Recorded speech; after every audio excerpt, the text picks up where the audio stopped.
Por tanto, vamos a empezar esta segunda mesa. Yo creo que es una segunda mesa que creo que es muy importante, porque de las 4 que hemos organizado, pues yo creo que esta es importante, porque es una mesa y vamos a hablar de un tema que yo creo que es crucial, que es los nuevos modelos de organización asistencial.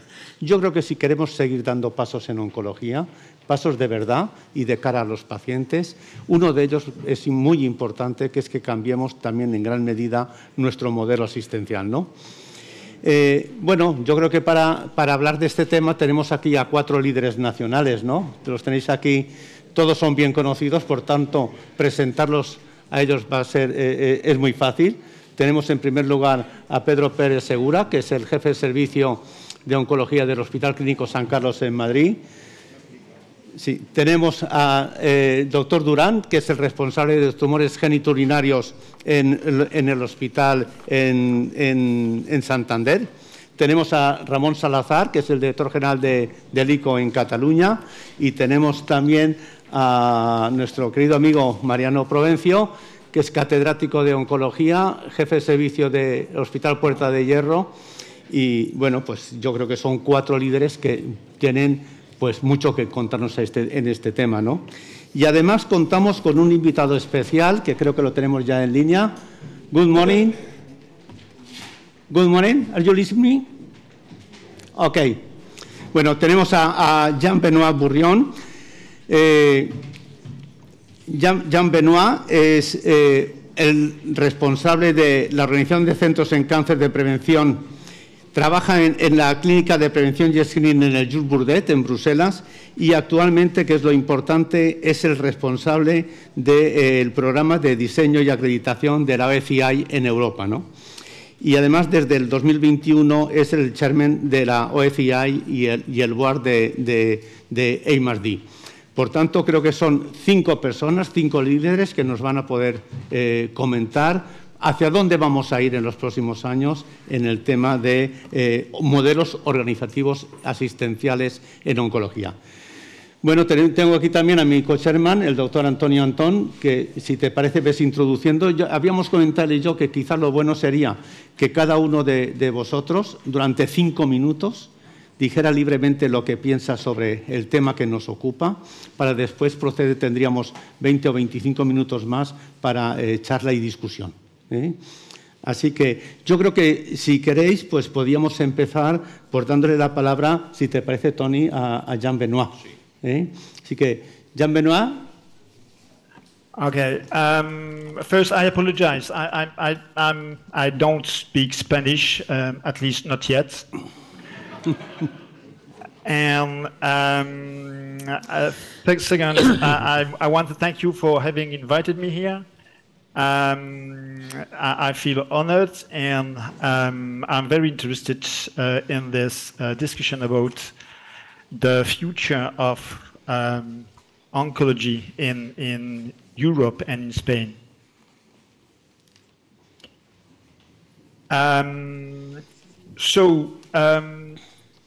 For those who don't know yet the Organization of European Cancer Institute,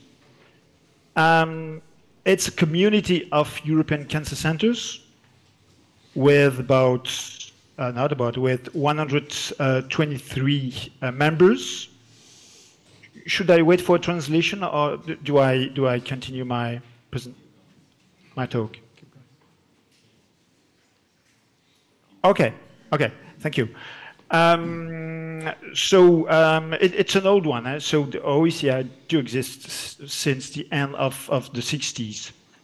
And the purpose is to get in touch this cancer center for facilitating exchanges and facilitating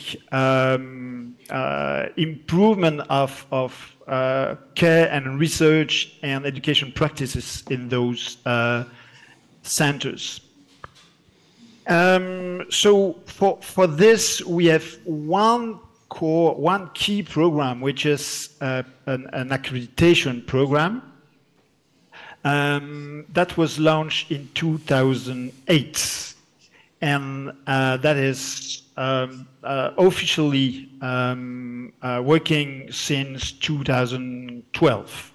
So, and in between, we worked on preparing our standards, our procedures, and we had some pilots in several centers. So the result is an accreditation programs based on 85 standards, and those standards has been worked up by, well, people like you and me, so fully and deeply involved in cancer care and research.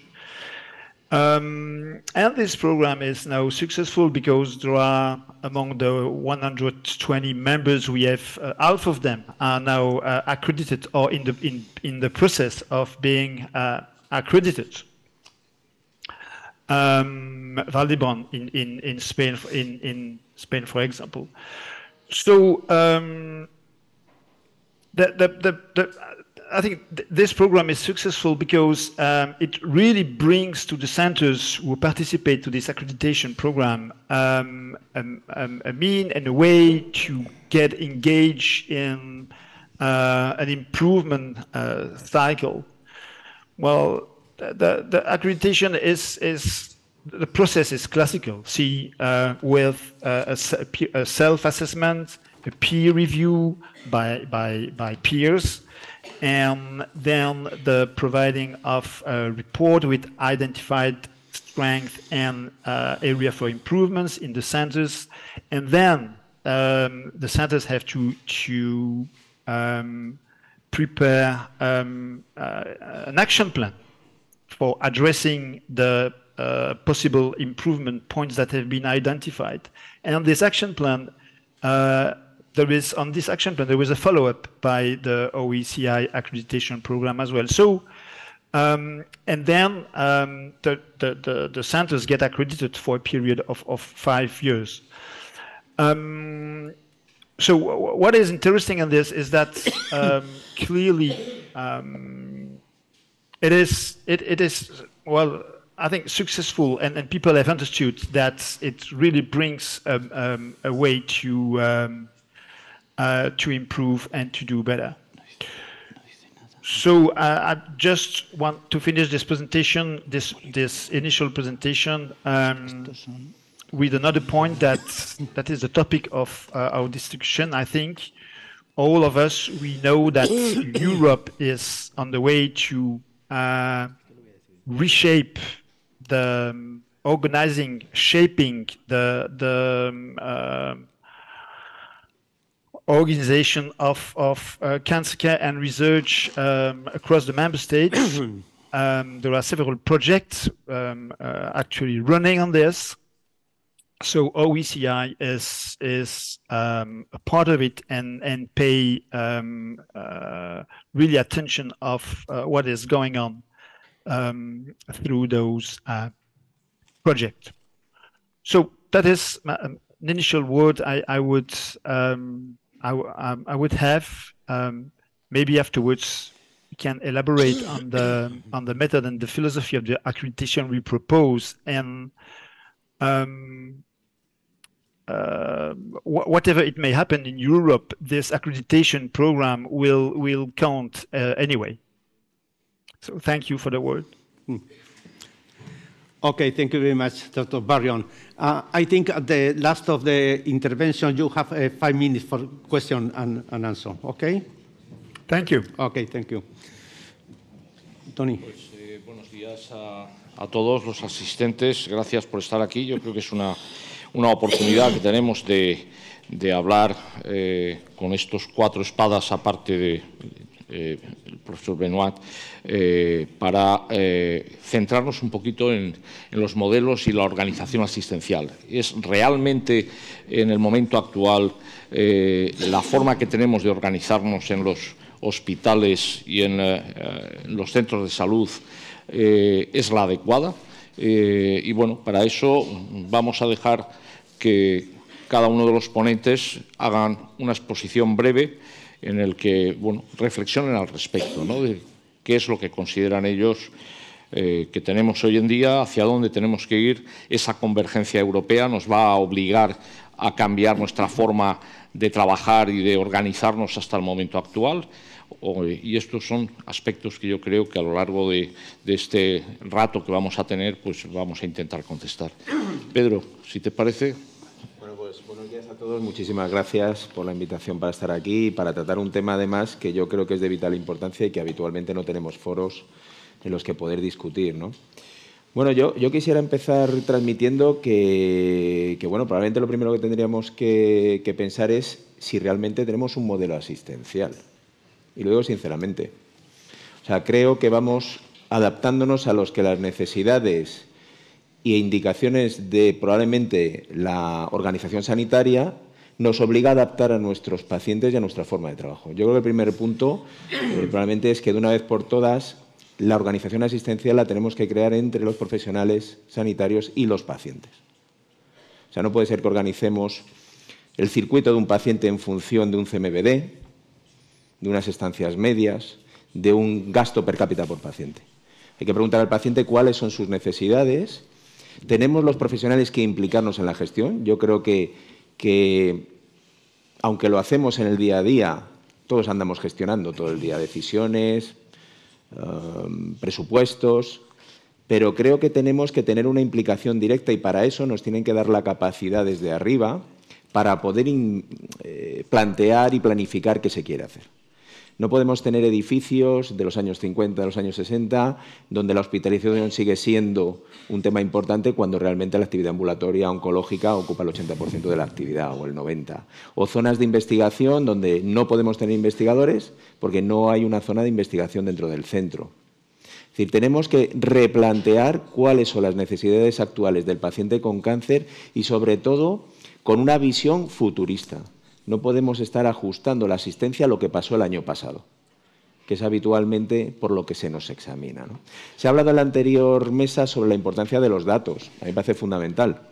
Es decir, todos nos miramos el ombligo y da la sensación de que todos hacemos muy bien las cosas, y probablemente es así. Los datos en España son buenos.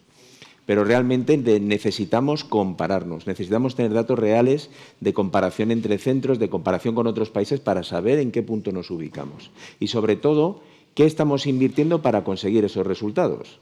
Y no hablo solo de dinero, hablo de tiempo, hablo de profesionales, hablo de investigación, y todo esto yo creo que es fundamental. Y no tenemos en este momento sistemas de información adecuados. Por poner un ejemplo, en una comunidad como Madrid, pequeña, controlada, tenemos hasta 4 modelos diferentes de historia clínica electrónica, con lo que es realmente muy difícil poder compartir datos y poder analizar los datos de una manera seria. Por lo tanto, bajo mi punto de vista, creo que lo primero es preguntarle a los pacientes y preguntarle a los profesionales cómo debe ser el proceso asistencial oncológico y hacia dónde va el proceso asistencial oncológico en los próximos 5 o 10 años. Yo creo que eso es fundamental. Segundo, la asistencia en oncología no se separa de la investigación, que creo que es otro tema muy importante. Cuando hablamos con nuestros gerentes, cuando hablamos con nuestras fundaciones, hay una caja que es investigación y una caja que es asistencia. Eso es mentira. Eso es mentira. El 20% de los pacientes que atendemos en un servicio de oncología están en ensayos clínicos. Y otro porcentaje igual o mayor participan en estudios observacionales, en toma de muestras, en análisis de biomarcadores. Es decir, no podemos tener cajas estancas. El flujo de pacientes y el flujo de recursos tiene que ser adaptado a la realidad. Y yo creo que este es otro tema muy importante. La docencia fundamental. La oncología cada día tiene un peso mayor en el estudio de pregrado, pero todavía tenemos que conseguir transmitir mejor a los futuros médicos cómo es la oncología moderna. Y yo creo que en este aspecto, tanto investigación como docencia no tienen el peso que tienen que tener todavía dentro de la actividad diaria asistencial de los profesionales de la oncología. Y esto afecta a la asistencia sanitaria. Aparte de eso, yo creo que también es importante, bajo mi punto de vista, no creo que haya un modelo asistencial ideal. Si lo hubiese, ya tendríamos los datos y estaríamos todos intentando pelear por eso. Probablemente hay que hacer una mezcla desde, por un lado, tener grandes centros monográficos oncológicos, los Comprehensive Cancer Center, pero probablemente tener 2, 3 en función del volumen de población que sirvan de centro de referencia para patologías poco prevalentes, para proyectos de investigación muy específicos y que realmente acerquemos la oncología al paciente. Tenemos tratamientos cada vez más activos, pacientes que viven mucho más tiempo, que van a estar mucho más tiempo en tratamiento, muchos tratamientos cada día menos tóxicos y además con administraciones muy frecuentes. Realmente hay que hacer que un paciente que vive a 20, 30 kilómetros de un hospital tenga que acudir semanalmente al hospital a administrarse un tratamiento. Cuando sabemos que es un tratamiento que puedo evaluar a través de enfermería, que puedo evaluar por videollamada y una vez cada 2 o 3 meses ver al paciente, no le puedo poner al paciente el tratamiento cerca de su domicilio. Eso incrementaría la adherencia, reduciría los costes y mejoraría la calidad percibida por parte del paciente. Y esto es algo que los pacientes nos demandan, ¿no? Que acerquemos la atención. La pandemia nos ha enseñado que tenemos una herramienta que ayuda. No creo que sea una herramienta que podamos utilizar en vez de, pero sí que ayuda, que es la videomedicina o la telemedicina. Yo creo que es una herramienta enormemente importante y que nos debe ayudar a complementar la atención al paciente. No creo que en la mayoría de los casos podamos cambiar telemedicina por asistencia presencial. Una de las áreas a las que yo me dedico es cáncer hereditario. Cáncer hereditario probablemente es una de las áreas donde más se podría hacer telemedicina. No tenemos que tocar la barriga a la gente y, sin embargo, el 80-90% de nuestros pacientes quieren venir presencialmente a la consulta. O sea, el paciente necesita el contacto con el médico y nosotros necesitamos el contacto con el paciente. Por lo tanto, yo creo que probablemente la asistencia debería plantear diferentes niveles, desde que tengamos el centro de máximo nivel, pero también acercar actividades rutinarias lo más cercano posible al paciente para que el paciente pueda beneficiar. Gracias, Pedro. Vamos a continuar.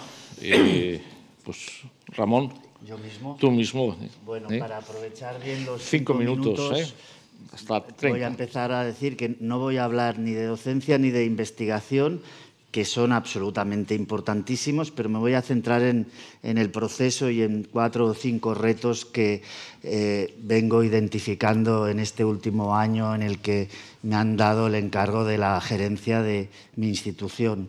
Lo primero, y lo ha dicho antes mi amigo Alfredo Carrato al final de la anterior mesa, prevención primaria y secundaria, porque al ritmo que vamos del envejecimiento de la población, por muy bien que lo hagamos a nivel organizativo, no tendremos camas dentro de 10 años. No habrán camas para cubrir las necesidades de la oncología en Europa si no hacemos unas campañas de prevención primaria y secundaria más agresivas. Las de prevención secundaria ya existen. Lo que hemos de ser más agresivos es en su divulgación para aumentar el porcentaje de retorno de la población a las invitaciones a los distintos cribados poblacionales. Punto 1. Punto 2. Circuito de diagnóstico rápido. Hemos de reconstruir la asistencia primaria en nuestro país y seguramente en el resto de países europeos después del COVID. No está funcionando, al menos en mis entornos que yo conozco, y me temo que en el resto del país, los circuitos de diagnóstico rápido. Y ahora estamos hablando de cáncer, pero si hablamos de lo que la gente espera para una lista de espera de cualquier cirugía importante, me temo que estaremos igual. Tercero, proceso hospitalario. En el proceso hospitalario me voy a centrar un poquito más. Totalmente a favor de la acreditación de centros de cáncer y de la Misión Europea, que aspira a que dentro de 10 años más del 90% de los pacientes con cáncer hayan sido supervisados en algún momento por un Comprehensive Cancer Center. Totalmente a favor. Cosa que no todo el mundo está a favor, Quiero decir, y aquí puede haber un debate, porque habrán pocos Comprehensive Cancer Centers y luego habrán un poquito más de Cancer Center no Comprehensive. Yo voy abriendo hilos. A nivel de procesos dentro del hospital. Proceso hospitalización. El proceso de hospitalización tiene que estar basado en necesidades del paciente.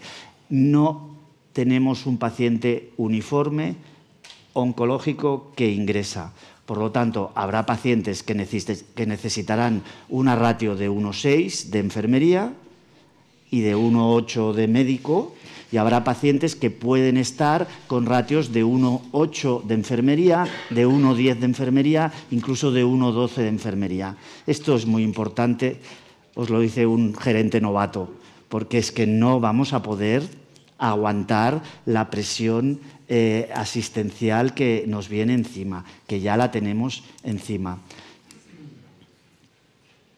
Distribución de recursos basado en las necesidades de cuidados de enfermería en la hospitalización. Ambulatorio, proceso ambulatorio. Basado en el proceso, trabajemos juntos todos los especialistas del cáncer de colon, estadio 2, 3, digo colon porque es el mío, pero consultas orientadas a las situaciones clínicas y no a las especialidades. No me quiero cargar las especialidades. La especialidad es la que permite mantener el conocimiento y desarrollar el conocimiento y todo eso de lo que no voy a hablar, que es la investigación y la docencia, que es tan importante. Pero el proceso hospitalario no debería ser dirigido por especialidades, sino por cada situación clínica. No sé si me va a dar tiempo. Los dos últimos temas son también muy importantes, que es la red. Cómo hablamos, cómo nos comunicamos desde un Cancer Center o desde un Comprehensive Cancer Center con toda la red de primaria y de los hospitales comarcales, que para mí son importantísimos. En Cataluña tenemos la suerte de tener una red de hospitales comarcales y es difícil que un ciudadano no esté en un radio de 20-30 kilómetros de un hospital comarcal. Pues ahí es donde tenemos que ir los oncólogos, al hospital comarcal. ¿Y cómo lo hacemos? Bueno, hay distintos modelos. Yo os puedo explicar el modelo mío, que también es complejo, porque tenemos 25 hospitales en la red del Instituto Catalán de Oncología, que es la mitad costera de Cataluña, desde Figueras a Tortosa. Y tengo que negociar 25 convenios de procesos asistenciales y de trasvases económicos con 25 gerentes. Tremendo. Y el CatSalut dice, oye, esto os lo hacéis entre vosotros. Y con algunos bien, porque miramos por el paciente y por el valor añadido y por el sistema, pero otros te cobran por respirar. Entonces, complicado lo de la red, muy bonito, pero complicado. Yo creo en la red, pero puede haber otros sistemas que los hospitales medianos pueden tener su servicio de oncología y hablarse con los cancer centers, ¿no? Y luego, por último, y no sé si estoy fuera de tiempo, pero sí, perdón, sí, pues entonces no digo nada, pero es el tema de los cuidados intermedios sociosanitarios, que es tremendo también, el gran reto, que no hay camas. Y eso que en Cataluña se supone que sois de los que tenéis más avanzado todo el tema de los cuidados sintomáticos paliativos por el histórico que tenéis, ¿no? Pero creo que tendríamos que hablar mucho y largo sobre ese tema porque consume una cantidad de recursos tremendos, no solamente económicos, sino humanos, y realmente quizás no esté adaptado a las necesidades del paciente. Pero habrá que dejarlo para otro momento o para después. Mariano. Bueno, buenos días y muchas gracias por la invitación. Intentaré ser rápido y también un poco disruptivo de algunas cosas que se han dicho. El problema que está aquí rondando es realmente la sostenibilidad del sistema sanitario, ¿no? Y el sistema sanitario lo que tenemos que... Y enlaza con la anterior mesa. Lo primero es que decir que el sistema sanitario lo sostenemos con los impuestos. Ningún político nos da el sistema sanitario, sino que lo administra. Se da de los impuestos. Los impuestos, y una de las razones más importantes de pagar impuestos es tener varias cosas: salud, la justicia, probablemente la defensa y alguna cosa más. Probablemente sobran muchas cosas más que forman parte del gasto de lo que es estructuras del Estado, ¿no? Entonces, yo creo que eso es algo fundamental. En la organización del sistema sanitario yo creo que deben haber varias cosas. Una, la expertise. Nos podemos centrar en España, que creo que tenemos uno de los sistemas sanitarios mejor implantados de Europa, tampoco estoy muy de acuerdo que tengamos que homogeneizarnos Europa. Hay muchas cosas que Europa debería a lo mejor copiar de nosotros. No todos los sistemas sanitarios son como el español. Siempre somos muy dados a flagelar a nosotros mismos, pero yo he estado en algún país europeo, algún hospital europeo, y desde luego aquí habría una guerra civil si les mandamos a los pacientes que salgan el TAC por su cuenta, tengan que pagar el TAC, vengan con el debajo de la mano. Es decir, que no... Entonces, lo primero que creo que falta a nivel global, no solo en España, es expertise. Es decir, que quien nos manda sepa de qué está mandando. Claro, esto es el primero. Si vamos a la historia, probablemente los últimos 15 ministros de Sanidad española, como probablemente los 15 últimos ministros de la Sanidad francesa, pues no saben nada de sanidad. Entonces, este es el primer problema. El primer problema es que nos están mandando gente que no tiene una carrera consolidada en asuntos de lo que está dirigiendo. Yo creo que esta es mi opinión como ciudadano, es que nos dirige gente que no tiene expertise, que no tiene planificación, por tanto, que tampoco tiene ninguna estrategia futura. Y al final, pues que tampoco se evalúan las cosas que son fundamentales. El caso de Ramón es excepcional. El que un oncólogo con una carrera reconocida dirija, pues no es habitual. Todos conocemos quién dirige los hospitales. Porque, claro, aquí podemos empezar desde muy alto, el castillo, pero yo que soy muy de empezar por lo bajo, claro, miremos cada uno de nosotros, nuestro entorno, quién nos ha dirigido los hospitales en los últimos años. ¿Qué cualificación profesional tenía? Entonces, ¿cómo puede funcionar el sistema sanitario adecuadamente si empezamos porque por ahí no existe esa cualificación profesional? Si los que dirigen el hospital no son los médicos, porque decía Pedro los pacientes, hombre, primero tenemos que dirigir los médicos el asunto. Y primero el hospital no se dirige por gente que tiene cualificación profesional. La distribución, decimos redes, el Comprehensive Cancer, pero bueno, la distribución, ¿cuánto viven los pacientes? ¿Cuántos médicos hay por hospital dependiendo del número de pacientes que tiene? ¿Se hace así la estratificación de los servicios o cómo se hace? Porque no se hace así. Entonces, yo creo que primero lo que falta es organizar las cosas, porque el sistema está bien dado y además la población no permitirá y no va a permitir, y seguro, que el sistema sanitario, como está actualmente, caiga, porque no es un problema de financiación, es un problema de organización de los que los dirigen no saben cómo organizarlo. Algo que pagamos nosotros, ¿no? La relación de primaria, el cáncer, yo creo que antes hay que empezar arreglando la casa por abajo, ¿no? Estoy de acuerdo con las redes de hospitales, sí. Me parece una estupidez crear pequeños hospitalitos donde tengan un oncólogo aislado que tiene que ver de todo. Pero eso no quiere decir que tengas que hacer un gran hospital nuevo, distinto, porque ya tienes los hospitales creados. Donde no tengan sanidad pública en Europa, bien distribuida, pues oye, que lo hagan allí. Pero no tenemos por qué copiar todo lo que Europa sale. O sea, que es que o no lo defendemos bien o no explicamos bien el modelo que tenemos. Porque tenemos un modelo sanitario que realmente cuando viajas por ahí no lo tiene muy poca gente. Entonces, algo falla, y yo creo que falla fundamentalmente la organización, quien dirige, los políticos claramente, ¿no? Yo creo que, y no es una cosa, digamos, de media, yo también creo que se está funcionando mucho por los mensajes de los gabinetes de prensa, mensajes que caen en la población, más que realmente ir al detalle, a ir a cambiar cosas reales en la vida de los pacientes. Y esto es para empezar. Luego, si queréis, ya seguimos. Muy bien. Muy bien. Vale. Gracias, Mariano. Yo creo que nos has dado un punto de vista un poquito diferente de lo que hemos estado hablando hasta ahora. Te lo agradezco. Vamos a continuar con Nacho Durán y luego tendremos momento de poder participar todos un poco. Muchas gracias, Tony. Gracias, Vicente, y gracias a la Fundación ECO por la invitación y por organizar estos debates que tienen su chicha y su miga, ¿no? La verdad es que ser el último tiene sus ventajas y estar en un grupo tan variopinto, que cada uno le hemos dado un enfoque y yo creo que es enriquecedor. Yo me he hecho unas notas aquí y primero, efectivamente, iba a empezar por los retos y luego por una visión que a lo mejor es más romántica que la de Mariano, pensando que esto vamos a poder mejorarlo, ¿no? Entonces, los primeros retos que yo creo que casi todos coincidimos son bastante fáciles de predecir. Uno son los recursos, ¿no? Y continuamente estamos luchando por una escasez de recursos no solo humanos, sino físicos. Y esto es una constante en los hospitales y imagino que a Ramón lo tendrá encima de su mesa todos los días, ¿no?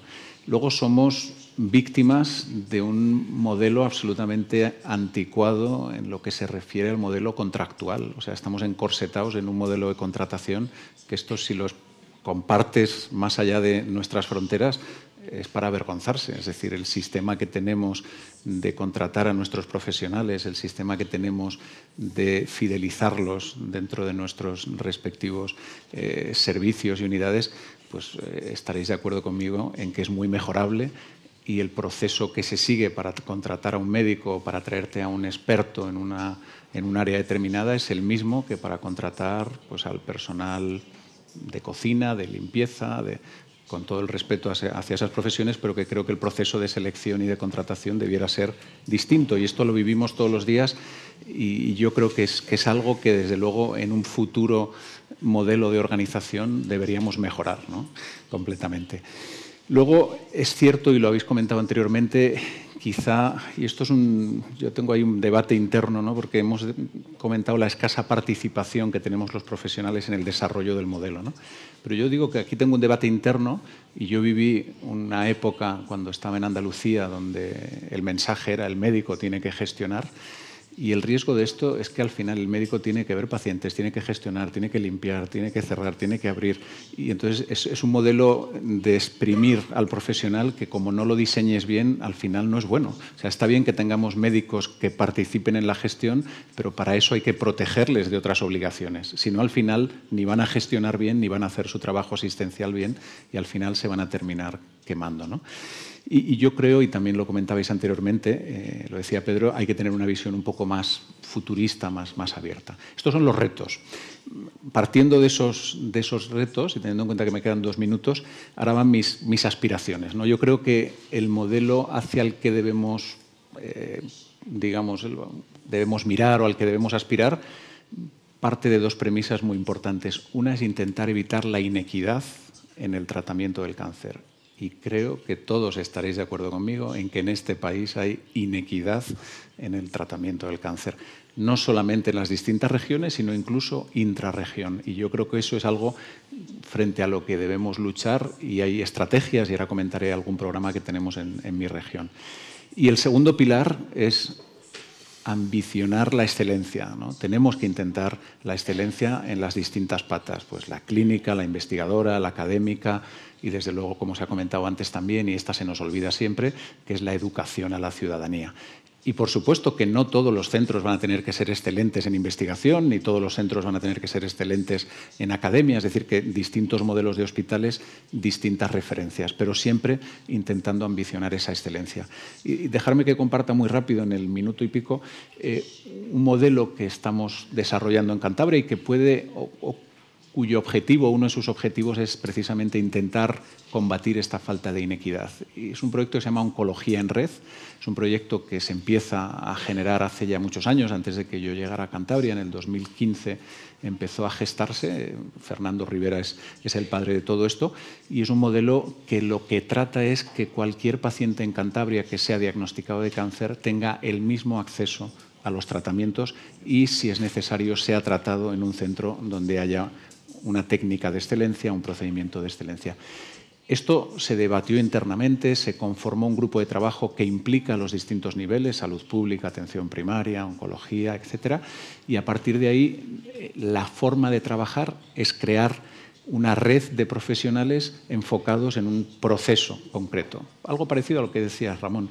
Es decir, os hablo, por ejemplo, del comité. Lo que hace es crear un comité central de tumores. Tumores geniturinarios. Bueno, pues resulta que en Cantabria tenemos 3 hospitales donde se ven pacientes con tumores geniturinarios: el Hospital de Laredo, el Hospital de Sierra Llana y el Hospital de Valdecilla. ¿Qué se ha hecho? Se ha creado un grupo de trabajo con profesionales de esos 3 centros, y lo primero que se ha hecho es consensuar unos protocolos de diagnóstico, de tratamiento y de seguimiento.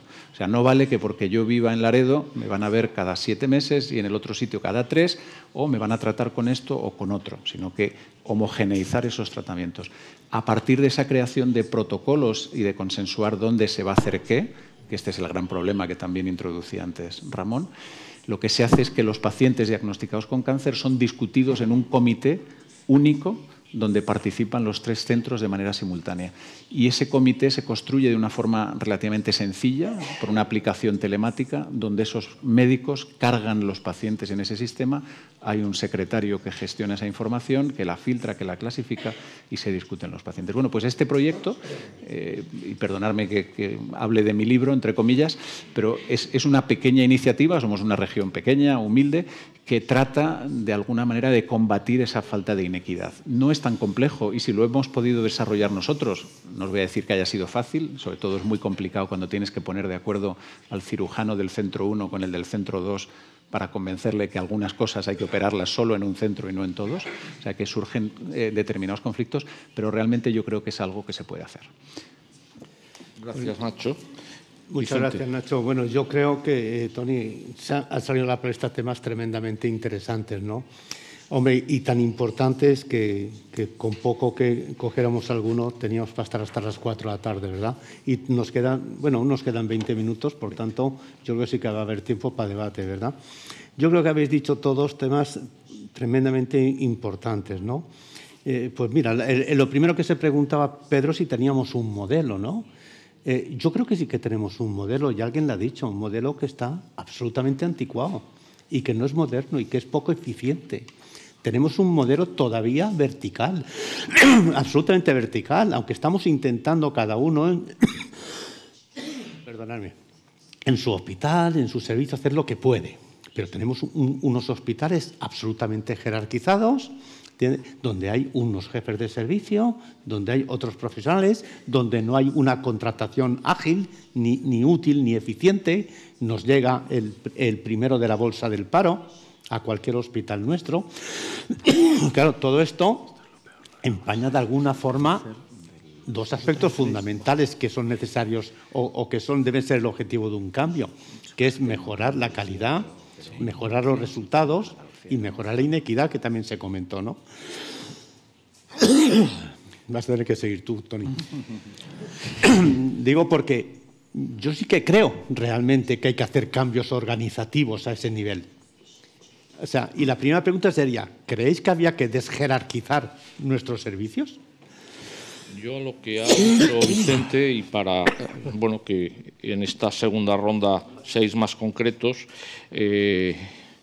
añadiría si es necesario hacer modificaciones para poder acceder a los fondos europeos que nos están poniendo encima de la mesa y que, bueno, como hemos visto en la primera mesa y que ha dicho Dolors Montserrat, no sé exactamente si llegan, cómo se van a gestionar y si va a ser una gestión finalista o no. Entonces, ¿tendremos que hacer esos cambios para poder recibirlos o no? ¿Pero dónde están los fondos?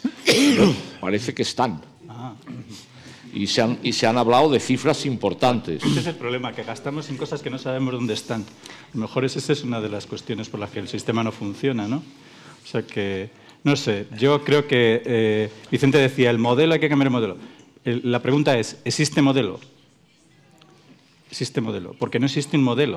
Hombre, y la segunda es, cada uno hace la guerra por su cuenta. Tenemos un gran sistema sanitario muy bien dotado, hospitales fenomenales, profesionales fenomenales, pero no existe un modelo global, que tampoco a lo mejor tiene por qué existir, porque también la pandemia nos ha enseñado que cómo, por ejemplo, hemos funcionado cada hospital de una forma distinta, sin consignas, y gracias a eso hemos salido.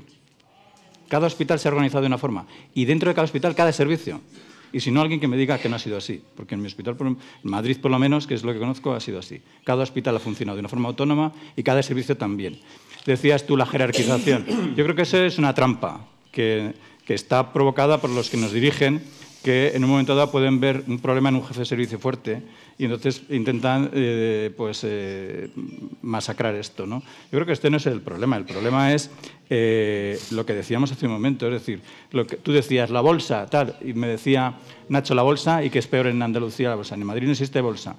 Si el que dirige eso realmente está implicado en lo que es la calidad de la asistencia y el funcionamiento del sistema, nunca pondría una bolsa. Claro. Ya, pues entonces el problema no es el sistema, el problema es el que ha puesto eso. ¿Y quién ha puesto al que ha puesto eso? Este es el problema. O sea, que es que no es el sistema, es que hay gente que no sabe lo que está haciendo. Y tenemos que convencer a los gerentes que no saben nada de dónde que tenemos que ir. Y este es el problema, porque si un gerente sabe bien de lo que estamos hablando, lo entiende a la primera. No tienes que estar dándole el coñazo todos los días para que entienda algo. Lo que decía antes él es simplemente una cosa que se llama plan de cáncer en cada hospital. Hay un plan de cáncer en cada hospital. Uno que entra por una parte y entra por otro servicio con el mismo tipo de tumor, sigue el mismo trayecto y se trata de la misma forma y en el mismo tiempo. No. ¿Y eso es tan difícil? No. No, Mariano. Y yo estoy seguro que tú en tu hospital lo podrías organizar. Yo creo que no es tan difícil. Pero cuando estamos hablando, es muy difícil porque el sistema, y no hablo del sistema sanitario, que obviamente hay que mantenerlo, pero el sistema sí que hay que cambiar. Y el sistema no te permite, cuando estamos hablando ya de mucha horizontalidad, de multidisciplinaridad, de interdisciplinaridad, es muy difícil hacer esto de una forma real. Si tuviéramos la oportunidad de poder cambiar esto y actuar por áreas de conocimiento, con líderes reales que son cambiables, obviamente. No tienen por qué ser a perpetuidad un líder. Pero sí que yo creo que este modelo sería mucho más eficiente, ¿no? A ver, pero... ¿Por qué no funcionamos por áreas de conocimiento en los hospitales grandes? No digo en los hospitales pequeñitos. A ver, yo, si me permites, creo que hay que cambiar. Vamos, estamos hablando continuamente de hospital. Yo creo que tenemos que empezar por este punto. Estamos hablando de la asistencia en cáncer.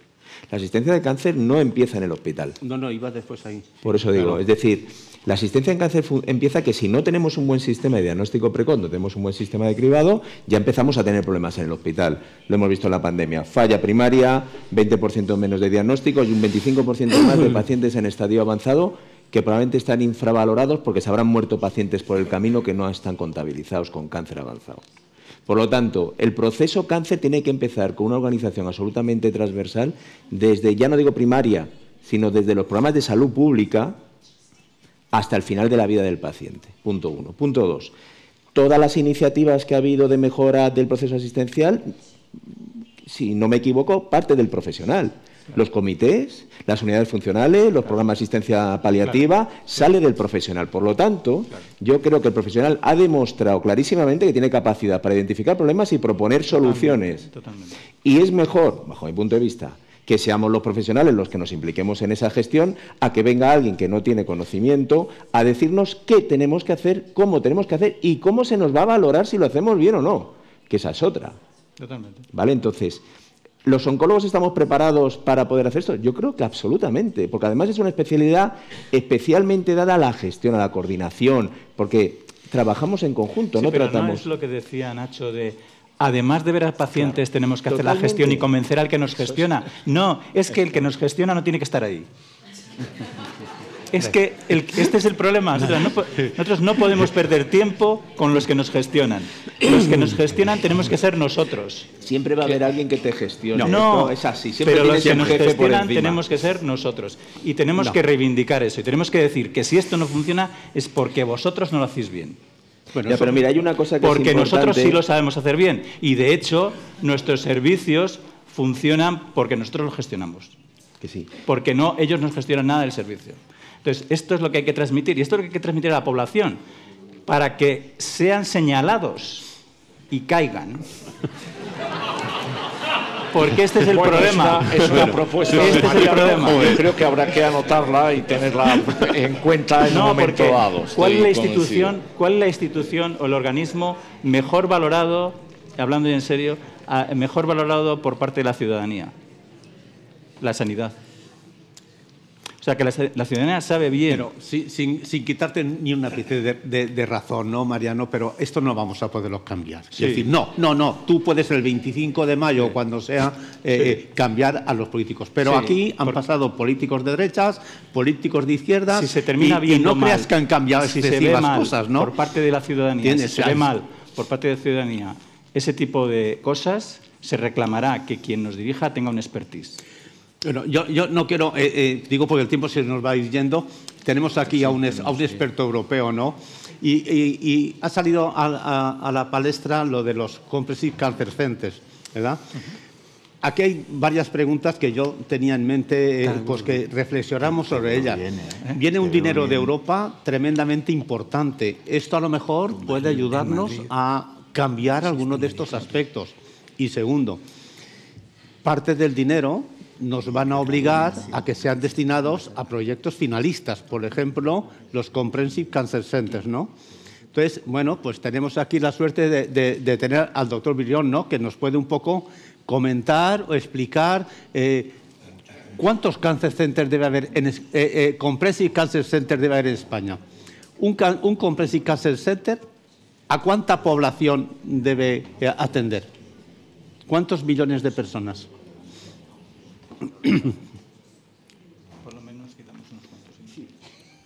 Okay, thank you. To answer directly to your question, it is estimated that there is a need of one comprehensive cancer center for 5 to 10 million people. It depends on the circumstances. But I carefully listened to all what you said, and once again, I don't know the Spanish context, but you talked about some challenges you have, as for example, data sharing and inequality of access and so on. But what I'm sure about is that there are certainly strength in the current Spanish system, but also a room for improvement and opportunities for doing better.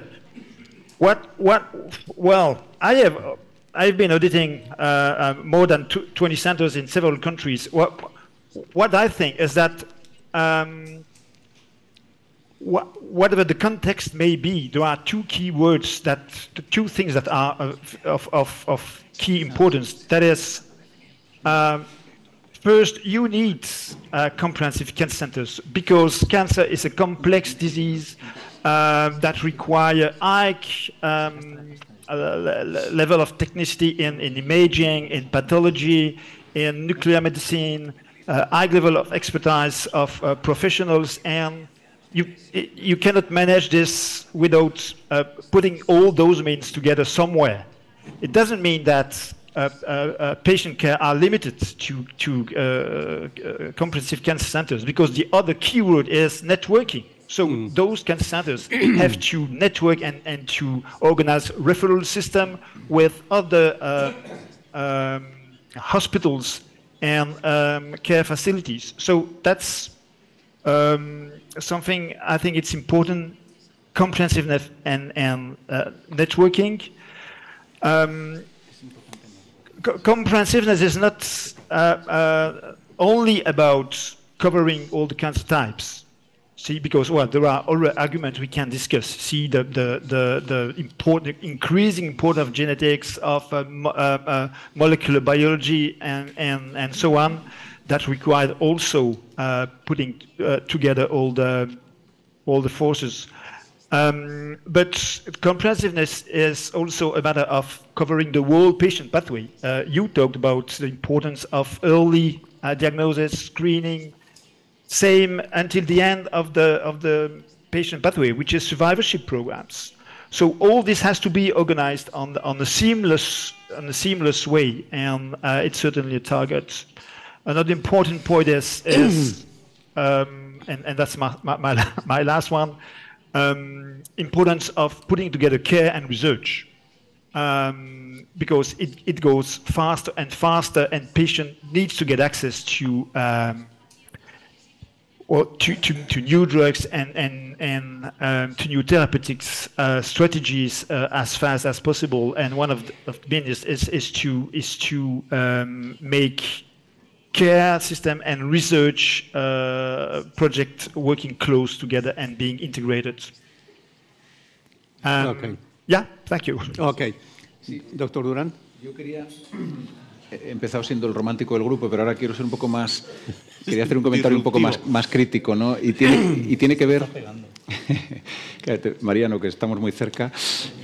Tiene que ver con este debate del Comprehensive Cancer Center, que yo creo que es un debate, con todos los respetos, todavía muy vacío. vamos a ver, hay una Joint Action europea que precisamente está debatiendo qué cáscaras es un Comprehensive Cancer Center. Es decir, que la Joint Action que se llama ICRANE, me parece que es el nombre, que nosotros participamos en un paquete de trabajo, una de las cosas es ¿a qué denominamos un Comprehensive Cancer Center? ¿Qué mínimos tiene que tener un centro para ser un Comprehensive Cancer Center? ¿Cómo lo vamos a organizar?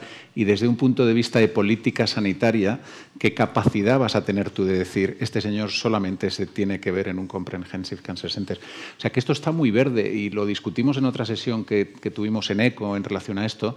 Si miramos a los americanos, que no es un mal ejercicio para muchas cosas, para otras es terrible, los americanos en el año 73 ya definieron lo que era un Comprehensive Cancer Center. O sea, que es que nos llevan 50 años de ventaja justo ahora, ¿no? Ellos ya tienen un programa perfectamente definido, con un funding perfectamente definido y con un sistema de evaluación súper estricto a cada uno de estos centros. Un apunte. Yo creo que la OECI, y esto me puede corregir Birrión, la OECI sí que tiene perfectamente estructurado lo que es un Comprehensive Cancer Center, lo que es un Cancer Center y lo que es una unidad asistencial.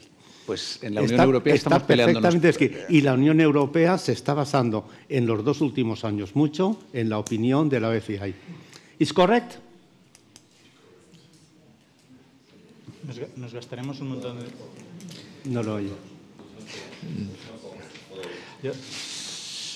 Le preguntaba al doctor Birrión si es correcto si ha escuchado el comentario que yo he hecho.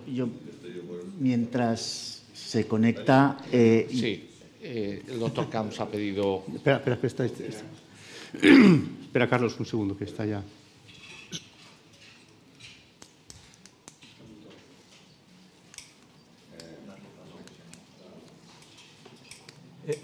Bueno, ¿podemos hablar? Ahora, sí. Ahora se te oye. Continúa, sigue, habla. No, quería decir que los criterios están establecidos, pero los Comprehensive Cancer Center americanos no son inaplicables en el sistema público español. Estos centros no tienen responsabilidad de atender directamente a 5 millones de habitantes, son inasumibles en España. Esto está íntimamente conectado con el concepto de trabajo en red, donde los centros de alta complejidad dan apoyo científico, dan apoyo de investigación, dan apoyo educacional a los centros que no tienen estos recursos. Es un concepto más de intensidad y complejidad de la investigación y de la asistencia en cuanto a tecnología y de cobertura poblacional. Esto es imposible. Entonces, un Comprehensive Cancer Center debe de ayudar a 5, 6, 7 hospitales de su entorno en completar los procesos asistenciales e incluso favorecer el intercambio de profesionales en algún momento dado. Punto. Es que el concepto en Europa yo creo que va por este camino, no por el camino americano, obviamente. Lo del adanismo en todo tipo de acción es una cosa bastante peligrosa, ¿no? Claro, nosotros tenemos ya un sistema sanitario formado con una red de hospitales donde unos dependen de otro y tal. Estados Unidos, ojalá tuviera Estados Unidos, mira lo que le ha pasado a Obama, donde ha quedado el sistema sanitario español. Entonces, no es, claro, es distinto. O sea, que allí se puede morir una persona que no tiene dinero sin acceso a NVD, que le puede curar y le cuesta 200 euros, y aquí en España eso es inasumible por nadie tenga o no la nacionalidad española. Es una sanidad universal, gratuita y de gran calidad en todo el territorio nacional. Entonces, ahora crear otra cosa, gastar otro montón de dinero sin dotar bien al sistema sanitario que tenemos, pues es que yo creo que eso los políticos lo que tienen que hacer es decir que no, que el sistema sanitario español está muy bien como está, falta organizarlo, ¿no? Entonces yo creo que aquí lo que falta es tiempo al diagnóstico, las pruebas cómo se hace y luego el expertise de los tratamientos. Es decir, se puede operar en todos los sitios, cosas muy sencillitas. Si al final las cosas son más sencillas que las grandes palabras. Primaria. Todo el mundo puede operar un esófago. Uno puede operar... No. ¿Todo el mundo puede operar páncreas? No. Entonces, vamos a ese tipo de cuestiones. ¿Dónde se tienen que operar esa gente? Los ítems, valorar esos tratamientos. ¿Dónde está el expertise para hacerlo? Y facilitar que el paciente vaya ahí. Pero esto tiene que venir respaldado por una ley políticamente, si no tienes el respaldo de tus gestores, quiero decir, al final tú tienes en algunos países, en los Países Bajos, por ejemplo, ¿no? En determinados procesos de una complejidad X, por ley, no puedes tratarlos en hospitales pequeños. Aquí eso no existe, porque al gerente le resulta más cómodo que opere en una cistectomía en el hospital regional y no pelearse con el cirujano de turno, en vez de que todas las cistectomías se centralicen en un sitio donde operan 50. El problema no pasa por crear otro problema más grande que no sé cómo solventar. No, hombre, no es crear un problema. Lo que estoy diciendo es que ya, sé que sí. Por orden, por solo favor. una cosa que ya también he aprendido este último año. Los sistemas y los profesionales y los hospitales funcionan en función de cómo se le pague. Entonces, es muy fácil. No le pagues la cistectomía y no te hará más. Ya está.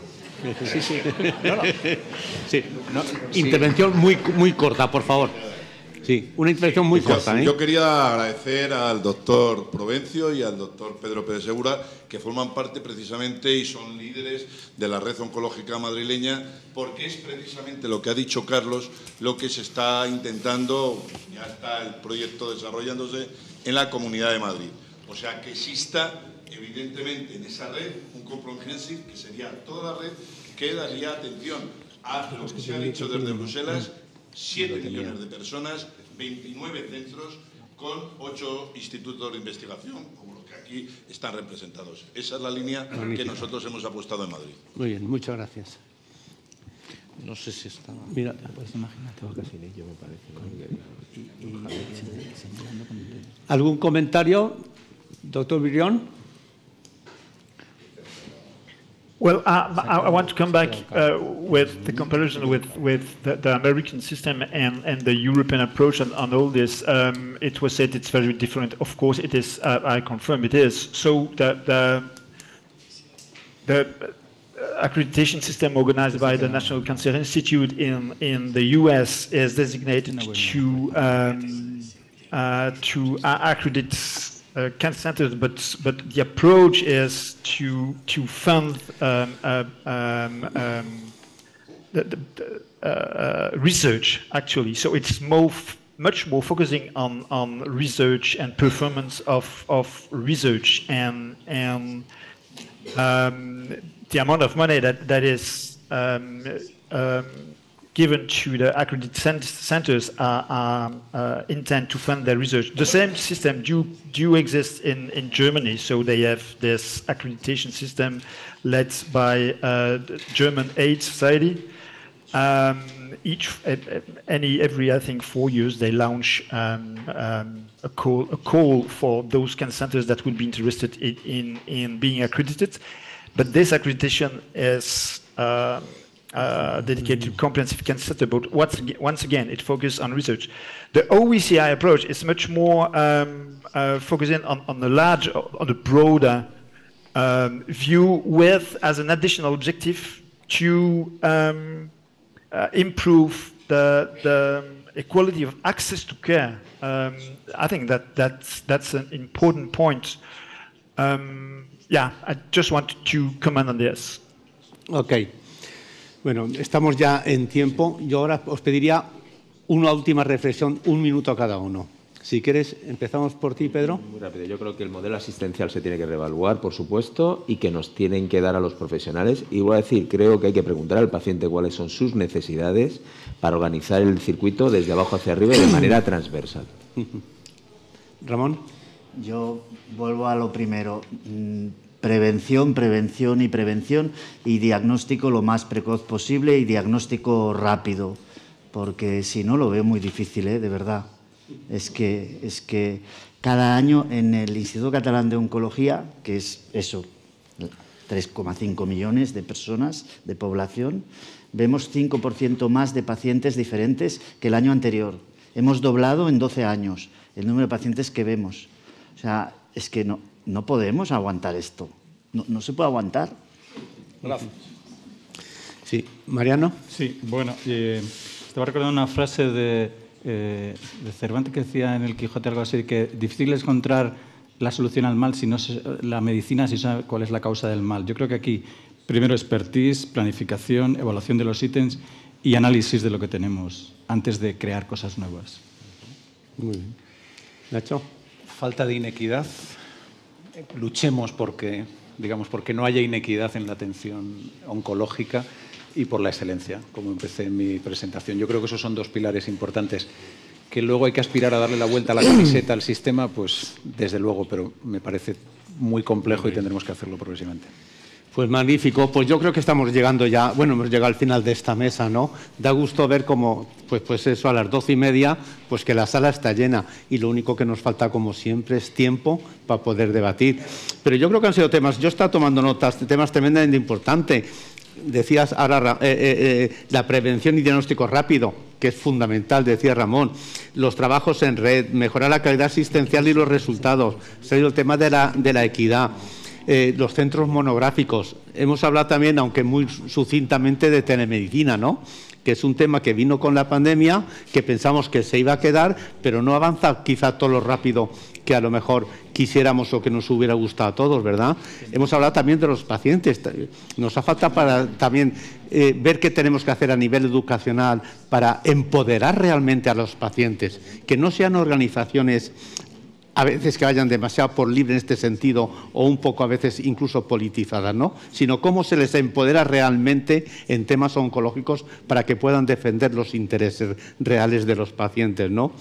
Pero claro, podíamos haber hablado también de qué hacer para mejorar la variabilidad clínica que tenemos todavía en nuestro país, ¿no?, que de luego no es la misma en todos los hospitales. Siempre decimos que da lo mismo tratarse en un hospital que en otro porque aquí está todo protocolizado. Bueno, pues nosotros sabemos que esto no es así, que está protocolizado, pero que los resultados no son los mismos, ¿entiendes? Ni siquiera a veces dentro de un mismo hospital, ¿no? Hay que hacer procesos de mejora. Desde luego, como tú decías también, aquí tenemos un compromiso, pero yo creo que el compromiso no puede ser solo de los profesionales y los pacientes. Compromiso no puedes dejar fuera a lo que es la administración y a la gerencia. Tenemos que serán malas, pero es la que tenemos, Mariano, no tenemos otra. Las que tenemos, intentemos modificarlas y mejorarlas, pero van a seguir estando porque no se puede estar sin ellas, seguro. Por tanto, van a seguir ahí. Hemos hablado muchas cosas. Yo incluso diría una pregunta, si incluso estábamos dispuestos a romper el status quo. Claro, ha llegado Mariano y lo ha roto todo. O sea, cosa que me ha parecido muy disruptivo, ¿no? Pero realmente yo creo que tenemos estructuras muy buenas, pero que todas son mejorables, ¿no? Y que en nuestro papel está que en los próximos años los podamos mejorar. Así que muchas gracias por vuestra atención y ahora tenemos unos minutos para un café. Muchas gracias.